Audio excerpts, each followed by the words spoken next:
And I remember 40 years ago, I was living right around this area. I was taking a Burmese Buddhist meditation course somewhere near Bhuleshwar. And I remember where I was. There was just about 12 people taking this course. And I was one of them. And I was just meditating. About 15 hours a day I would just meditate. Because there were 3 group meditations a day for an hour each, and then the rest of the day you just meditate as much as you want, and I just did it all day. And it was about, I think, 10 days. And I remember at night I would look out, because we all slept on the floor, in this really old little flat. And I remember looking out the veranda, and there were all these people just sleeping on the street, in the alleyway. And I remember seeing these gigantic Bombay rats just walking all over the place. And they'd be walking over people's faces, walking over their bodies, and they'd be sleeping. And every now and then I'd see someone wake up because a rat went across their face, so they just kind of went like this. And they went back to sleep. It's amazing how people can get accustomed to whatever their particular situation is. And I used to watch, and I was thinking, these people must be some kind of yogis. They're soundly sleeping with rats crawling over them. So I was very impressed by the people of Bombay, according to my own realizations. And after the course, 10 days of sitting like this, I wanted to just walk. And I was walking and walking and walking for several hours. I came to a stop sign, or stoplight, and I stopped with crowds of people around. And I looked up, and there was this gigantic sign that Shamsundar Prabhu arranged that said, Hare Krishna Festival at Cross Maidan, with A.C. Bhaktivedanta Swami Prabhupada and his American and European bhaktas.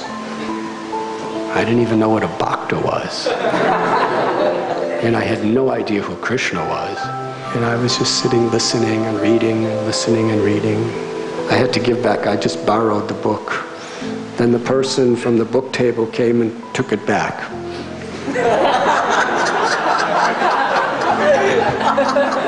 Because I had no money to pay for it. And they were not into giving free books. And it was a big book. He said, I have to take this book back. But he said, you've been reading for so many hours, would you like to do some service?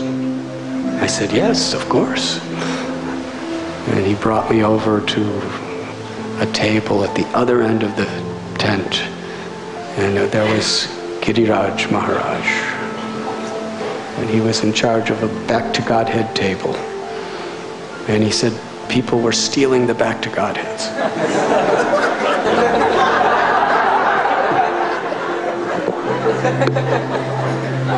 So he gave me this some sort of a little knife and told me to poke a hole in the corner of the Back to Godhead and then tie a string through it and then tie it to the table.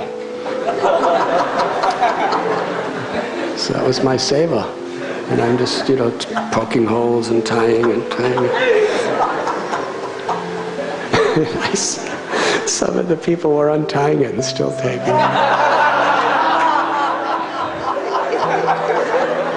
But it wasn't my service to stop them. It was only my service to tie. But I remember my godbrother, Madhudvisa Maharaj, he was playing mridanga and devotees were dancing. And I was used to this Himalayan yogis. I was trained up by them. And they never danced.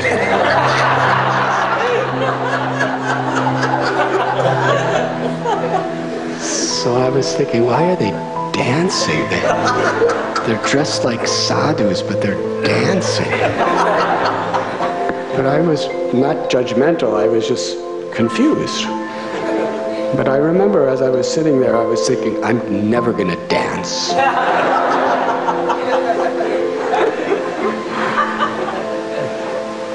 And then Srila Prabhupada came on the stage, and I remember he was so effulgent, and he looked so graceful, so humble, but I was so far I could hardly see him.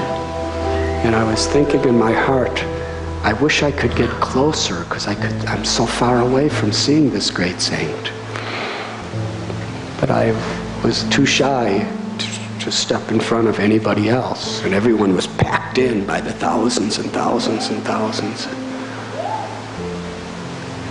And then I saw Prabhupada call over one devotee who was Guru Das Prabhu, and he pointed out and spoke something to him. And Guru Das Prabhu was going like this, looking out in the crowd, going like this, asking someone to come, but nobody came. And he came down off the high stage, started walking through the crowds, and ultimately came to the very back and walked up to me and said, Prabhupada wants you to sit on the stage with him.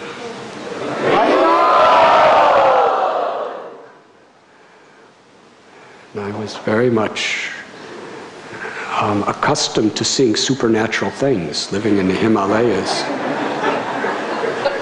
But this really shocked me. I said, how does he know me? And he didn't answer my question. He just took me grabbed my hand and pulled me. He was strong too, he pulled me.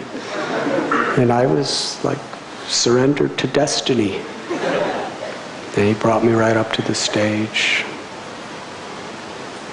And he brought me right up to Prabhupada's Vyasa-san. Because there was loud sound system and loud kirtan, there was no possibility of speaking. So Prabhupada just greeted me and smiled and went like this, meaning, please, you may sit here. So I sat right about this far away.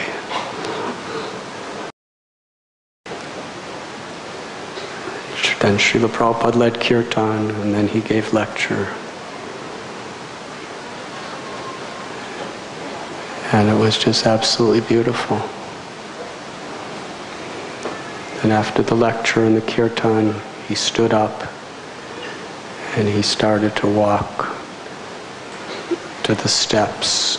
In order to get off the stage, he walked right by me. And I went to touch his lotus feet, to collect dust, to put it on my head. But as soon as my hand was inches from his feet, one devotee shouted, "No one touches Prabhupada's feet." And I felt so ashamed that I did something wrong. And I really felt that I made a great offense. But Srila Prabhupada, I looked up at Prabhupada, because I was on my knees, he was standing up, and he smiled at me and said, "You may touch my feet." So I touched his feet, and I put the dust on my head, and I quickly looked over at the person who chastised